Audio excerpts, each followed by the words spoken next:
Muito bem, sejam todos bem-vindos. Eu sou o professor Alex Mendes, professor de Economia e também de Atualidades aqui do nosso Múltiplos Online, e nós vamos estar iniciando com você uma série de aulas preparatórias que vão aí, com certeza, garantir uma boa preparação em termos de atualidades para vários certames aí espalhados pelo Brasil afora.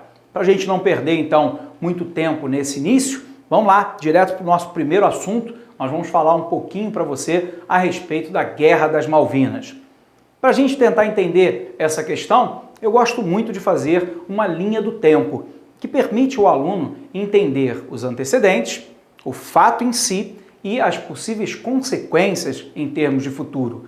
Normalmente é isso que as bancas buscam quando elas colocam lá material de atualidades ou conhecimentos gerais e suas vinculações históricas. É exatamente em cima dessas vinculações que nós vamos tentar trabalhar de maneira que você construa aí um conhecimento autônomo na sua preparação, ok? Muito bem, o que é que nós sabemos a respeito, do arquipélago das Malvinas? Isso porque não envolve apenas uma única ilha, mas envolve algumas ilhas, sendo que apenas uma delas na sua face leste e oeste, que é totalmente habitável.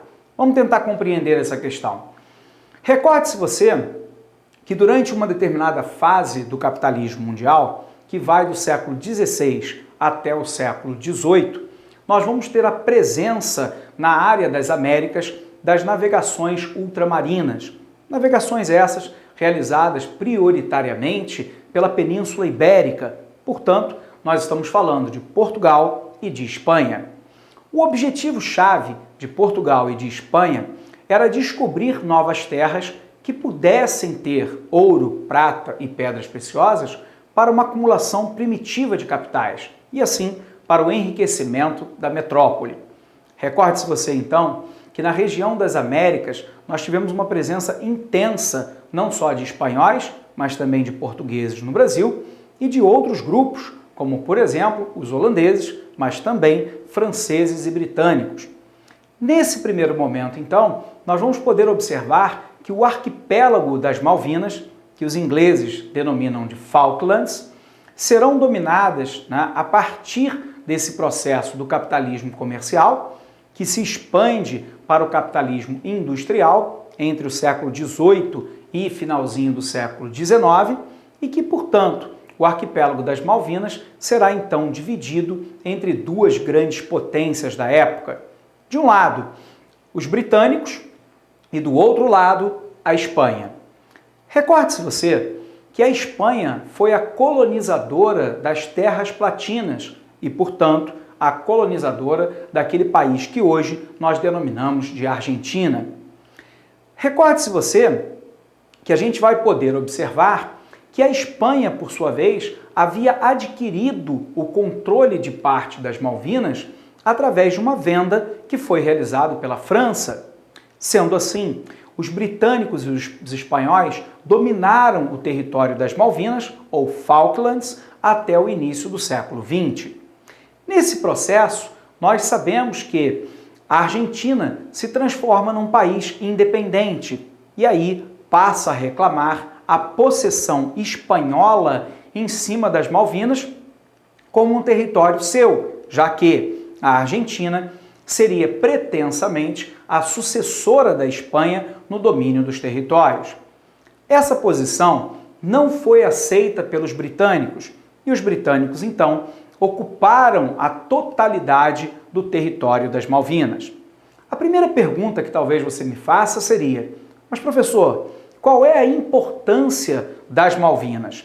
Nós poderíamos destacar apenas duas grandes questões geopolíticas e econômicas de importância para aquela região. A primeira é que você observe que, estando os britânicos no extremo sul da América do Sul, garante, em parte, uma área de entreposto comercial para uma possível exploração, sob o ponto de vista econômico, do Polo Sul. Recorde-se que o Polo Sul, ou Antártida, como queira chamar, é uma área em que hoje não é permitida a exploração econômica, apenas áreas voltadas para a educação e também para a pesquisa. Isso faz parte de um tratado internacional. Mas recorde-se você também que vários países estão presentes com bases de pesquisa na Antártida e há uma situação muito interessante da potencialidade de recursos minerais naquela região, o que permite então a gente imaginar que talvez num futuro próximo ou relativamente distante, a Antártida se transforme numa nova fronteira do capitalismo mundial. Ora, para os britânicos, a presença das ilhas Falklands garante um entreposto comercial entre a Antártida e o próprio território da Inglaterra. Por um outro lado, é importante você se recordar que, estando as Falklands sob o controle britânico, há uma possibilidade, ainda não definida, como real, de que talvez no entorno das Malvinas ou Falklands nós encontremos uma área de óleo de excelente qualidade, que também já foi encontrado em território brasileiro, que é a área do pré-sal.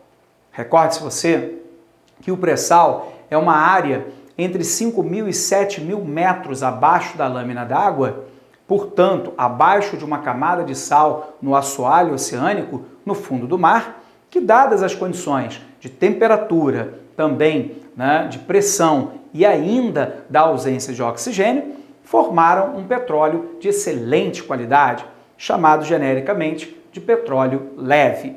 Se é assim, a Inglaterra, obviamente, tem um interesse geopolítico, estratégico e também geoeconômico.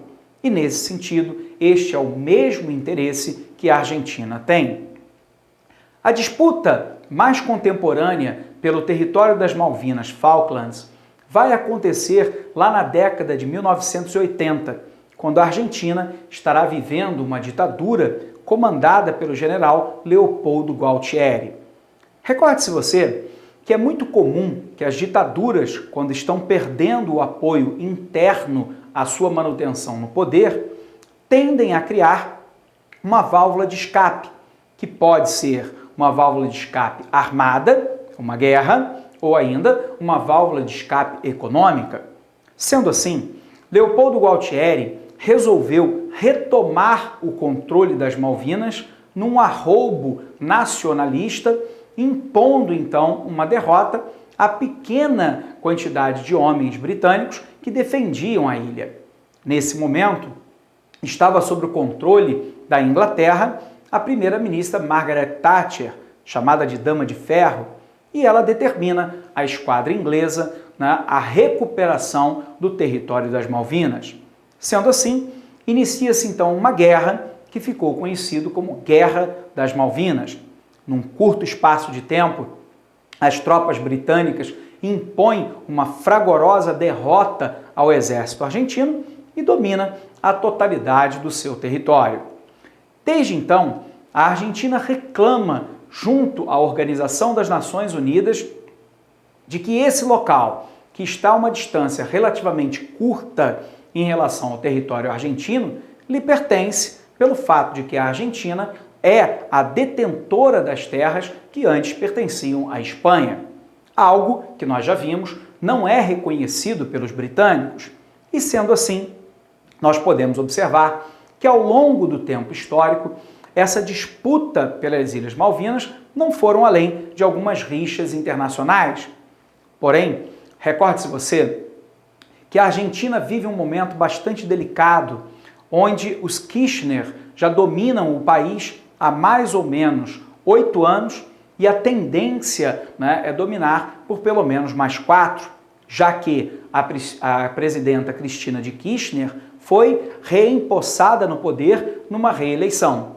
Sendo assim, desde a ascensão do seu marido, Néstor Kirchner, à presidência da Argentina, hoje Néstor Kirchner falecido, e logo depois, o primeiro mandato e agora o segundo mandato de Cristina de Kirchner, eles reivindicam intensamente a presença argentina naquela região e o reconhecimento pelas Nações Unidas de que aquelas terras pertencem aos portenhos. Sendo assim, A disputa já ganhou apoio, inclusive, da Unasul, a União das Nações Sul-Americanas, inclusive do Brasil, né, que faz uma pressão junto à Organização das Nações Unidas para que esta declare a região como controle argentino. A Inglaterra já disse que não há possibilidade de discussão sobre o controle das Ilhas Malvinas, de que estas são britânicas, são um domínio ultramarino da Grã-Bretanha e que a Grã-Bretanha não pretende abrir mão dessa disputa. O que é que nos interessa em termos de matéria de atualidades, então? É que agora, neste nosso ano de 2012, nós nos recordamos dos 30 anos da Guerra das Malvinas, uma guerra que deixou de um lado, né, alguns combatentes falecidos do lado, né, argentino, uma derrota fragorosa, que inclusive vai dar início ao fim, né, do regime militar dentro do solo argentino, mas que cria hoje um palco de disputa importante em termos geopolíticos internacionais. Tudo bem? Bacana. Se nós fizemos então aí uma trajetória para você, vamos agora dar uma olhadinha lá nos nossos slides para a gente conferir, né, tudo isso que nós falamos para você de maneira pormenorizada. Dá uma olhada para lá. Muito bem, nós estamos falando para você a respeito da Guerra das Malvinas, né? E lembrando aí que o aniversário de 30 anos da Guerra das Malvinas reacendeu a memória de um conflito que divide até hoje argentinos e britânicos.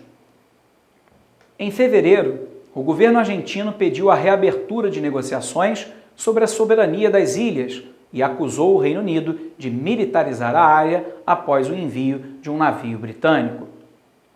Observe você que a distância da Inglaterra é de mais de 12,8 mil quilômetros, da Argentina apenas 464.